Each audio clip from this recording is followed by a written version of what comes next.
stability. Now, check its stability. Unsaon? So, kaning stability, ang concept ani niya is, kung sa determinacy,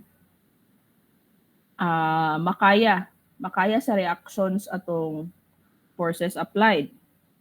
Like, diri, kung applyan nato ni siya og 5 ka forces on ano lang ha, on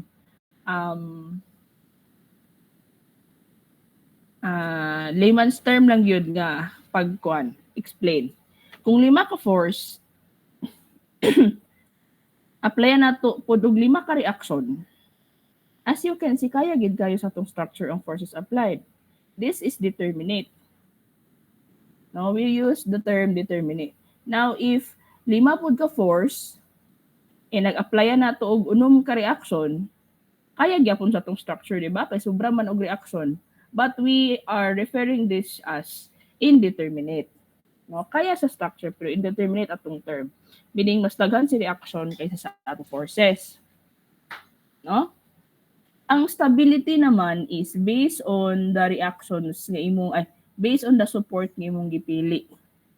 Kay, if ever, nagbutang ka sa imuhang structure og duha ka pin, duha ka roller day, duha ka roller. Kay ang i-apply ra nga force is duha ra gyapon. No, so duha na lang ka roller imong gibutang. And wala nimo gi-take into consideration nga naa di lateral. Kung imong tan-awon ng support, ang iya rang i-resist ani are the vertical loadings. Walay mo resist ani. No? It means kung mag-work ang atong lateral forces, the loads and the earthquake, collapse ni atong structure kay wala may mo resist ana, wala mo ka nagbutang o mo support for the lateral load. So diha mo sulod atong stability. No? Diha mo sulod atong stability. Unsaon man pag-solve sa determinacy and the stability, we have equation. Okay, we have equation. If R is equals to 3n, this is statically determinate. If R is greater than 3n, that is statically indeterminate.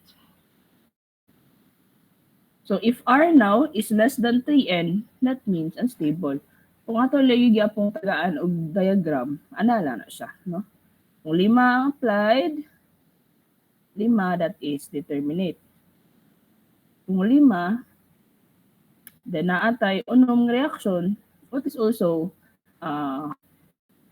but we will identify this as indeterminate. And then kung indeterminate siya, we will solve the degree of determinacy. I-minus na ni siya. 6 minus 5, so naatay first degree of indeterminacy. Kung unstable naman, it means na ay maka-reaction, na ay maka-forces, ang imong reaction o patra.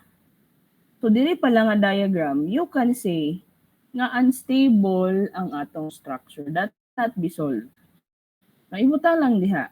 Although, pwede na to siya ma-solve, pero taas-taas po na process. Madugangan na to ang support, no? Dugangan na to ang support nga i-apply para mahimo siyang determinate. Pero, on example, natin quizzes, no? I've given you problems, daghan kayo. Pero upon checking first, ang mugawas is the structure is unstable. Awag kay mabuhat ana, state lang yun, the structure is unstable. No? So the second condition for the instability is if R is greater or equal to 3n. Now, depende ni sa analysis ha. Same ni sa akong giingon ganina nga imong gibutang nga reaction is duha ra ka roller, and then although isa ra lugar ka force, no, isa ra ka force applied, so mahulog nga 1 is greater than 2 lugar, so kaya gid siya. Or naay isa ka lateral diri, so 2 is equals to 2. So example ha, determinate siya pero based on the reactions nga imo ay support nga imong gibutang, wala may makaresist sa lateral, consider gyapon na siya as unstable. No? Based on assessment. So, kana lang. And question, ma'am, nakoy pangutana, ma'am. Nalagi ko'y nakita nga kuan, na ako'y nakita nga libro, ma'am, nga lahi iya equation on solving determinacy. Lahi-lahi ang process man, although some books pariha ang uban dili. Like, if you will watch the videos on structural theory kay Sir Nery sa iyang determinacy, he presented another equation for determinacy sa beam, another equation for determinacy sa atong frames, and another equation sa determinacy sa atong trusses. No? But ako I will be giving only two equations. Kaning R is equals to 3N will be used sa beams and frames. Then lahi atong equation sa trusses. So discuss na to na next time. And you don't have to worry is bisan pa og ang imong gamiton nga equation is katong sa other references, it will also give you the same answer. No, if determinate ba o indeterminate ba and the degrees of indeterminacy. But I'll prefer using R is equals to 3N kaysa yun na memorize on. Okay? And remember, beams and frames, sorry, ma-apply ha, ang R is equals to 3N. Beams and frames. So example, let's go to examples. So first thing na you should know is kabalo ka mo identify how many reactions are there in the support. So pareha ani. This is a hinge. This is a roller. So meaning, duha and isa. So R is equals to 3 and I forgot.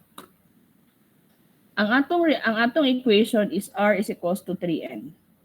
R is the number of reactions. N is the number of members. Or cutting sections. Number of members na lang. Members or section.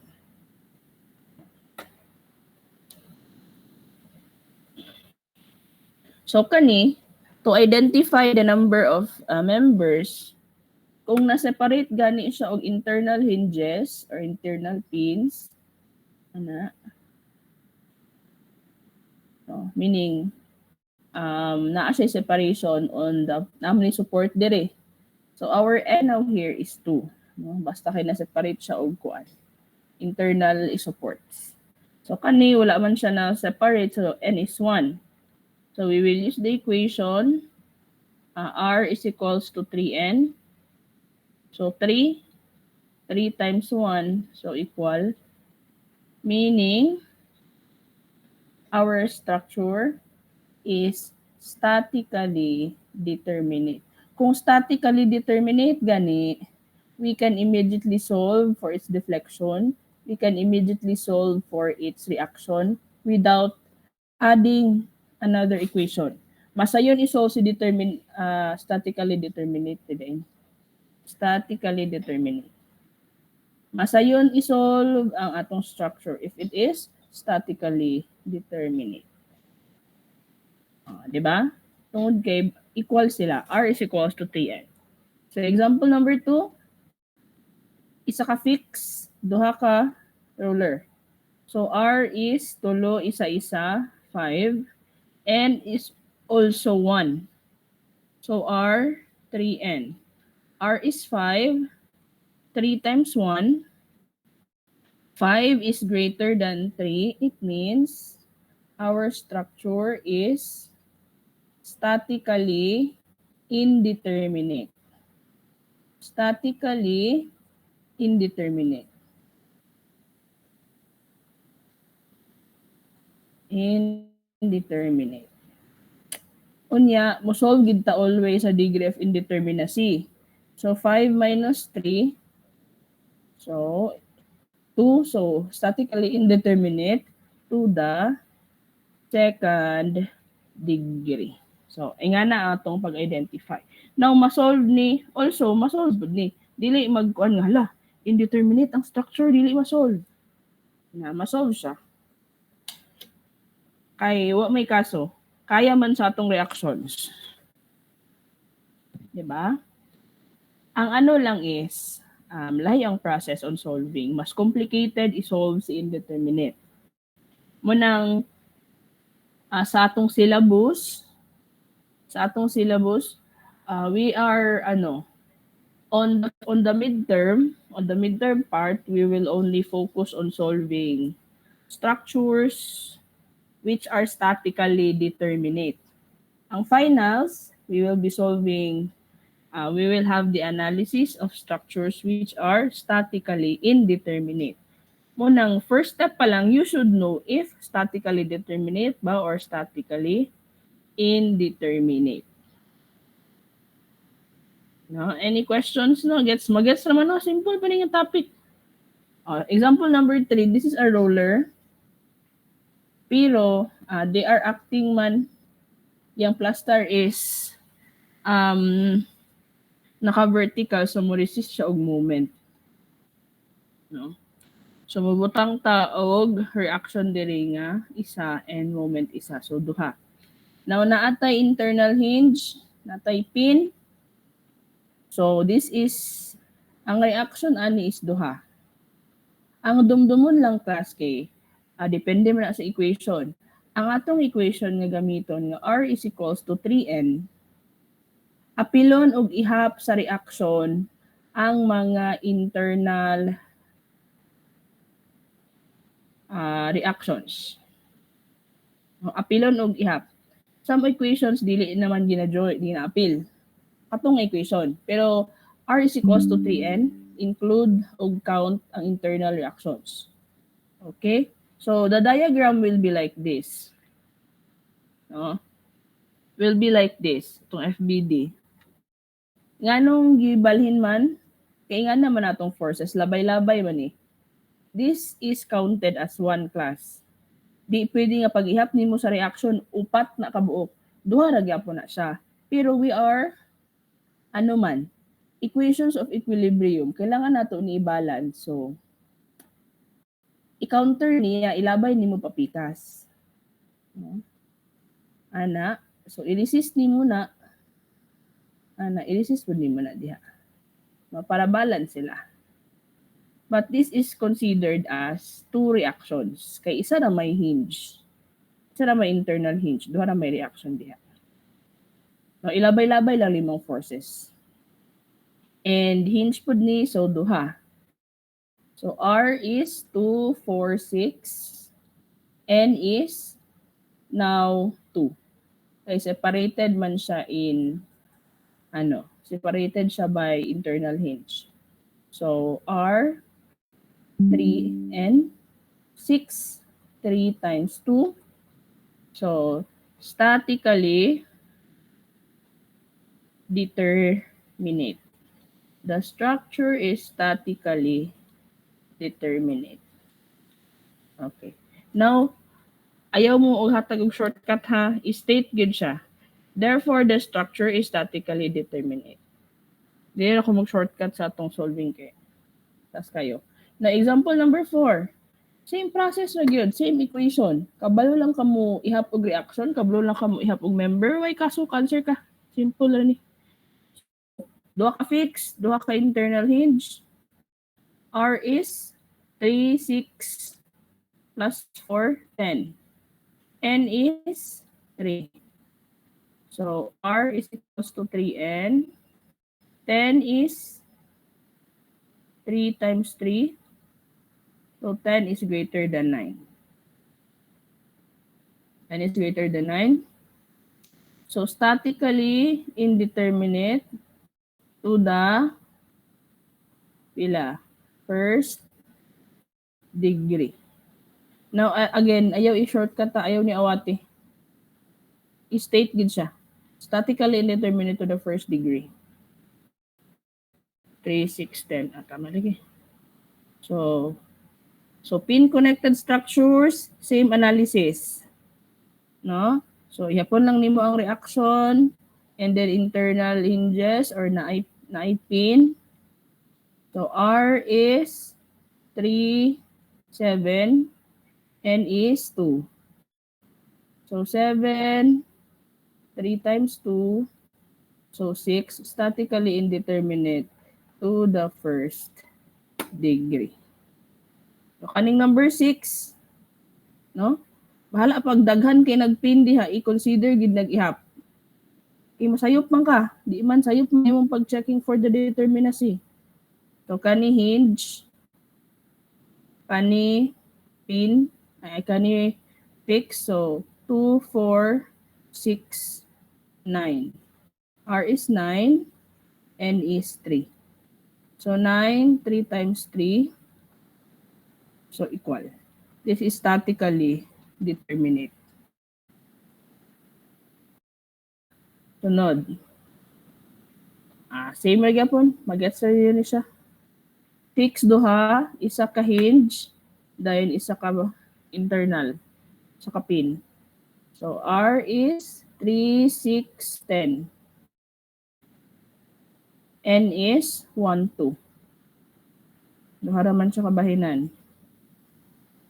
So 10 is 3 times 2 is 6. So statically indeterminate to the fourth degree. Ma'am, daw bi ang mong gawas sa kung pag-ihap, ma'am, kay statically indeterminate pero dito sa 22 na nga degree. So no problem. Basta kay mo yung gigawa sa imong solution. Statically indeterminate to the 22nd degree. No yung state. Now, like I said, this equation can be applied to beams and frames. So let's go to frames. So any questions ba? Nagets lang sa beam, no? Sige, question. Ma'am, ang mga tanak otro sa katong degree mo, asa gitagi? Unsa ilanan nga first degree siya, ma'am, second degree, fourth degree? Ano na siya? Imo na siyang i-minus ang answer aning duha. But 10 man eh. Kani po is 6. So R is greater than 3N. That is statically indeterminate. To check for its degree of indeterminacy, 10 minus 6 na. That is 4. Salamat, ma'am. So to the fourth degree dayon ang indeterminacy. Okay? So sa frames ta ha. Ang frames is use gyapon tag same equation, R is equals to 3N. However, ang atong pin connected ay ang atong frames is a rigid structure. Kung naka-close loop siya, it means kani A, B, C, D, we have to cut section. Ato ni siyang i-cut section and we will put support on the cut section considered here as fixed. No? Consider ni as fixed ha kung sa atong frame. To fix pud ni. Kung naka-cut section. No, ato ging himon ang FBD dayon niya is kani. So this is hinge and this is roller. Although di maklaro. And then naa dayon tay duha ka fix sa sulod. So apilo na siya og ihap for the number of reaction. Ma'am, daw dili close loop, open loop siya. Pwede dili putlon. No, pwede dili nakamukat og section. And then, pwede ka pod mukat og section. Depende sa imo ha. Mukat ka or dili. Makakuha ta og same degree, same determinacy for open loop. Pero pag closed loop gani, we will consider nga naa siya internal support. So, dire atong isolve. R is pila naman? 1, 2, 3, 9. R is 9. The member now, tungod kay ato manggikat og section, N is 2. So R, 9, 3 times 2, is 9 greater than 6. This is statically indeterminate to the third degree. Usually, ang atong frames, statically indeterminate sa gara frames na to. So, the second example, naatay isa ka closed loop, kani this is considered open loop. No? By the term close, meaning close. Open, meaning open. So, ato ning gikat, pwede po na to ikat ang open loop. Either ikat or dili. So, muning reaction dayon. Amo niyang FBD. Naitulo kay Pinman. And atong gikat pod ang yang member. So, naapoy tulo ka fix nga internal. So, R now is R now is 3, 6, 9, 12, 15, 18. Alam mo, ihap ha kay basit. Utruhon, igi-times 2 ninyo ng susunod. And now is 1, 2, and 3. So, in solving, 18, 3 times 3. So, that is 9. So, statically indeterminate to the 9th degree. Now, try na to nga dili na to ikat. Si open loop. So, ang iyahang FBD ani will become, lang.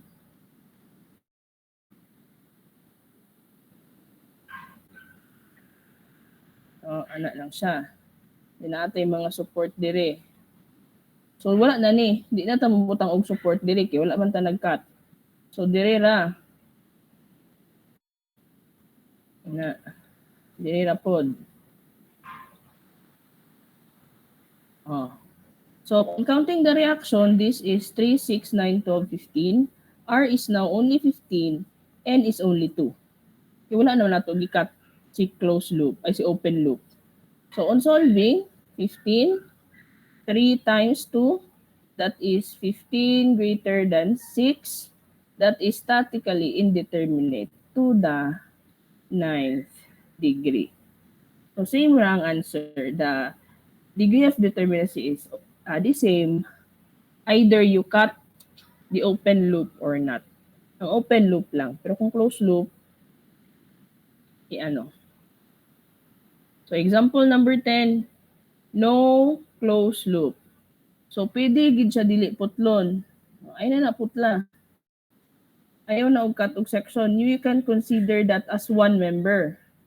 So, ihap ka og reaction, isa ka roller, duha ka fix, isa ka hinge. So, isa, tulo pag yun, then duha.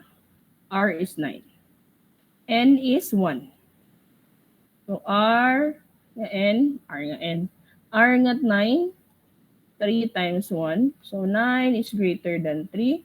Statically indeterminate to the third degree. 3, 6, 9. So, pwede po din mo siya i-solve on solving the determinacy by cutting all cutting sections. Dire. So, R now, so nag-cut man ta ang atong N na dayon is 4, di ba? Nag-cut man every nag-cut man tag section, every open loop. So, 1, 3, 6, 9, 12, 15, 18. R is now 18. N is 1, 2, 3, 4. So, 18, 3 times 4, that is 18 greater than 12.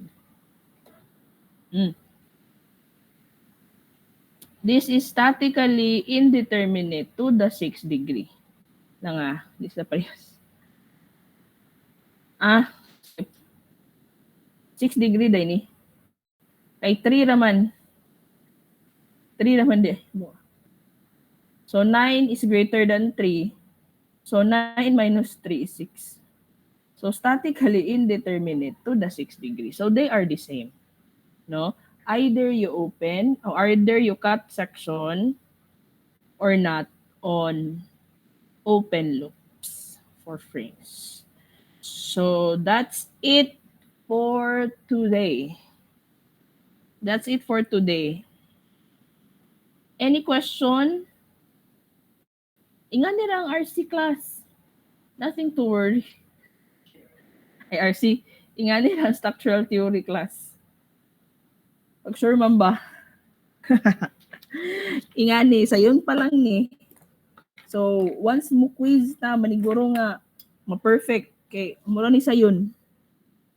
Pero, I'll try my best. I'll try my best nga. Mapasayon na ako ang discussion. No? Kasi hindi, impayaran ninyo kuan. So, ma'am, pwede mga yung PDF. Yeah, I will give PDF. All our discussions will be attached sa atong G-class. I will be giving dayon problem set number 2 ha. Problem set number 2, determinacy and indeterminacy for beams and frames. Ang submission sa hard copy is next week na sa Thursday. Balik ang class 29. No, although mo classes og 27, wala man tayo schedule na. So, Thursday na ang hard copy. Pero the soft copy will be submitted earlier. So, hulatan lang ninyo sa G-class ang instruction. So, I'll check the attendance. I'll check the attendance.